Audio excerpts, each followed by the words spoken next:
There is a place on Earth so hostile, so utterly unforgiving, that not a single human being could survive there for more than seconds. And yet, this alien world makes up the vast majority of our own planet. It is a realm of absolute darkness, crushing pressure, and creatures torn from nightmares. This is the Hadal Zone, the deepest, most forbidden part of our oceans. A place we were never meant to enter. We call the surface our home, bathed in the life-giving warmth of the sun. But as you descend, the world you know begins to fade. At just 200 meters, sunlight struggles to penetrate. By 1,000 meters, you are in the midnight zone. Light is gone forever.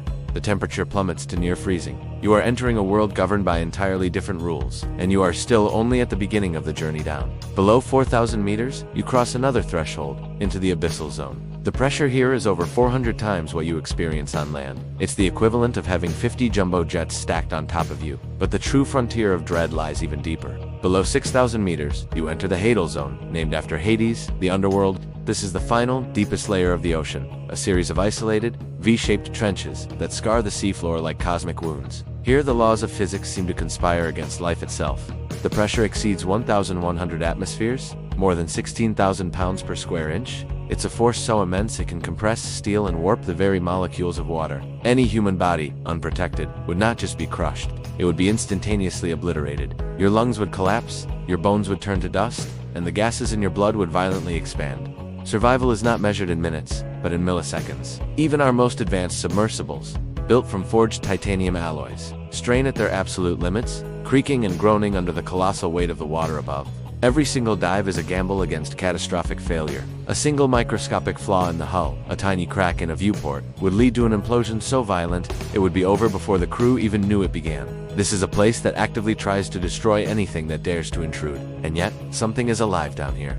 In this crushing, frozen, eternal night, life has found a way. But it is not life as we know it.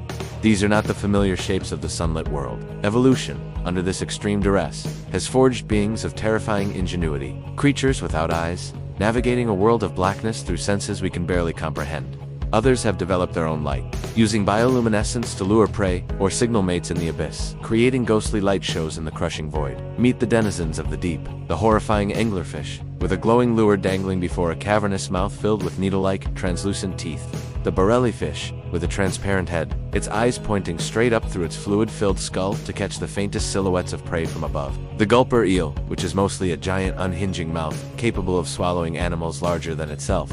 These are not monsters from fiction, they are our planet's deepest inhabitants. Scientists have found snailfish living more than 8,000 meters down. Their bodies are gelatinous, almost entirely without bone structure, allowing the immense pressure to simply pass through them. They have evolved to be one with the crush. But what truly haunts the researchers who study this realm are not just the things they have seen, but the things they have heard. Since the 1990s, deep-sea hydrophones, ultra-sensitive underwater microphones, have been recording sounds from the abyss that defy all explanation. In 1997, a sound was detected that was so powerful, it was picked up by sensors over 5,000 kilometers apart, dubbed the bloop. It was louder than any known animal, including the blue whale. For years, its origin remained a profound mystery. While scientists now theorize it was likely the sound of a massive icequake, other sounds remain completely unidentified. Strange clicks, haunting whistles, and deep, resonant pulses that don't match the signature of any known geological or biological source. What is making these noises in the deepest, most unexplored parts of our world? Are we simply hearing the mechanics of a planet we don't understand? Or are we listening to something else? The scale of this unknown is staggering. The Hadal Zone itself is a vast, largely unmapped territory.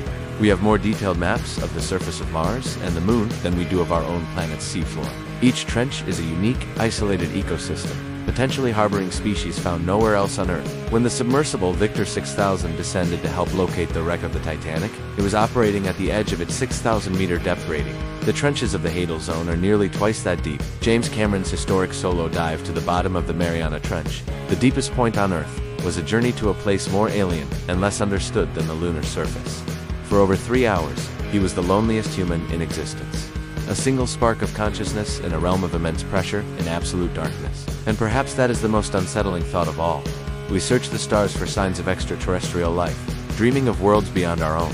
But the greatest alien world, the most bizarre and extreme ecosystem, is right here, beneath our feet. We have spent billions reaching for the heavens, while the largest habitat on our own planet remains almost entirely a mystery. It is a silent, waiting world that holds the secrets to the very origins of life, and perhaps, secrets we are not yet ready to uncover. Some say we must explore it, that it is human nature to push into the unknown. But others whisper a warning. that some doors are closed for a reason. Some territories are forbidden, and as we stare into the abyss, we must remember that sometimes, the abyss stares back. The deepest ocean is not just a place, it's a warning. A reminder of the immense, untamable power of the natural world, and of our own fragile place within it. Some places were never meant for us. And this, above all others, is the zone that humans should never, ever enter.